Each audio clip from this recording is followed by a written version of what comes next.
আসসালামু আলাইকুম সুপ্রিয় শিক্ষার্থী। আমরা ভর্তি পরীক্ষায় কখনো কখনো দুইটা সাবজেক্ট থাকলে আমরা একটু গুলিয়ে ফেলি, প্রশ্ন ধরতে পারি না, রিয়েল সাবজেক্ট কোনটা সেটা ধরতে পারি না। তো সেক্ষেত্রে আমরা জানি যে রিয়েল সাবজেক্টের জন্য কিছু চিহ্ন বা কিছু শব্দ থাকে, যে শব্দগুলো থাকলে আমরা রিয়েল সাবজেক্ট চিনতে পারবো।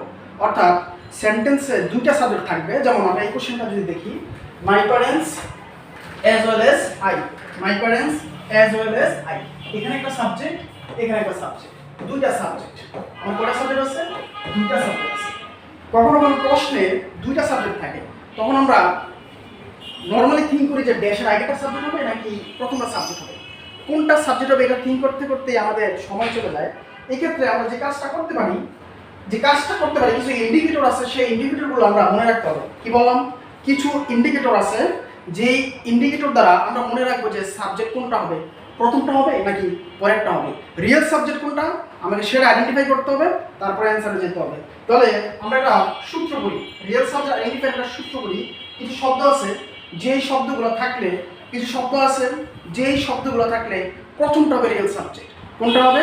প্রথমটা হবে রিয়েল সাবজেক্ট। আমরা শব্দগুলো দেখতে দেখি মাস্টার বই থেকে, শব্দগুলো হলো উইথ, শব্দগুলো কি?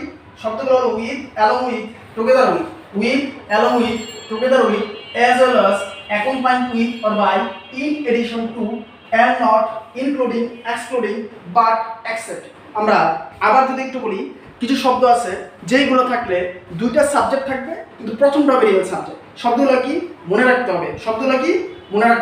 শব্দগুলো কি আমরা যদি দেখি, with, along with, together with, along with, together with, as well as accompanied with, and not, but except, including, excluding, এগুলোর আগেরটা রিয়েল সাবজেক্ট। যদি আগেরটা রিয়েল সাবজেক্ট হয়, আমরা এই কোশ্চেনটা দেখি, my parents as well as I, এই সেন্টেন্সে দুইটা সাবজেক্ট, মাই প্যারেন্টস একটা সাবজেক্ট, আই একটা সাবজেক্ট। আমরা কোনটা নেব? আমরা একটু আগে পড়েছি যে অ্যাজ ওয়েল অ্যাজ যদি থাকে তাহলে রিয়েল সাবজেক্ট হবে তার আগেরটা। রিয়েল সাবজেক্ট কোনটা হবে? তার আগেরটা। তাহলে এখানে আই আমার রিয়েল সাবজেক্ট না, আই আমি কেটে দিছি, মানে পরেরটা কেটে দিছি। তাহলে আমার রিয়েল সাবজেক্ট কি? মাই প্যারেন্টস সিঙ্গুলার নাকি প্লুরাল? মাই প্যারেন্টস হলো প্লুরাল। মাই প্যারেন্টস কি? প্লুরাল, যেহেতু এস আছে সেহেতু প্লুরাল। এবার আসো, আমরা জানি সাবজেক্ট যদি আমরা রিয়েল সাবজেক্ট বের করছি, এবার আসো আমার ভার্ব ঠিক করতে হবে। আমরা জানি সাবজেক্ট যদি সিঙ্গুলার হয়, আমার ভার্বও কি হবে? সিঙ্গুলার হবে। সাবজেক্ট যা হবে আমার ভার্ব তাই হবে, অর্থাৎ সেম হবে। তাহলে আমার সাবজেক্ট কি পেলাম? প্লুরাল। তাহলে আমার ভার্ব কি হবে? প্লুরাল হবে। আমরা অপশনে যাই, দেখি কোথায় প্লুরাল ভার্ব আছে। অপশন এ ওয়াজ হলো সিঙ্গুলার, অপশন বি হ্যাজ হলো সিঙ্গুলার, অপশন সি ওয়্যার হলো কি? প্লুরাল। তাহলে উইল কেটে দিলাম। তাহলে আমার তিনটা অপশনের মধ্যে আমার লাগবে প্লুরাল, কোন অপশন আছে? অপশন সি তে আছে। তাহলে কারেক্ট অ্যানসার কি? Option C. এই কোশ্চেনটা যদি বুঝে থাকো, আমরা মাস্টার বই থেকে কিছু কোশ্চেন সলভ করি। যেমন প্রথম কোশ্চেন 47 নম্বর কোশ্চেনে যদি দেখি, পিএসসি তে আসছে 47 নম্বর question, the man along with her neighbours. এখানে দ্য ম্যান একটা সাবজেক্ট, হার নাইবারস একটা সাবজেক্ট, দুইটা সাবজেক্ট। তাহলে আমরা কোনটা সাবজেক্ট নেব? আমরা জানি এই দুইটা সাবজেক্ট থাকে, যদি দুইটা সাবজেক্ট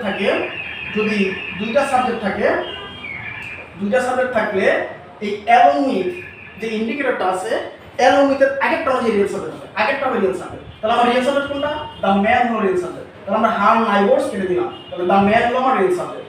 এবার আমরা খুঁজে বের করি এই সাবজেক্টটা সিঙ্গুলার নাকি প্লুরাল। আমাদের এই দ্য ম্যান হলো সিঙ্গুলার, আমার সাবজেক্ট সিঙ্গুলার, তাহলে আমার ভার্ব কি হবে? সিঙ্গুলার হবে। আমরা এটা খুঁজে বের করি অপশনে কোথায় সিঙ্গুলার আছে। অপশন এ হ্যাভ হলো প্লুরাল, অপশন বি ইজ হলো সিঙ্গুলার, অপশন সি ওয়্যার হলো প্লুরাল, অপশন ডি আর হলো প্লুরাল। তাহলে আমরা পেলাম the man singular, real subject singular, verb কি হবে? সিঙ্গুলার হবে। সিঙ্গুলার শুধু আমার একটা অপশন বি, কারেক্ট অ্যানসার কি? Option B. এই কোশ্চেনটা শেষ। তারপরে আমরা যদি দেখি 49 নম্বর কোশ্চেনটা,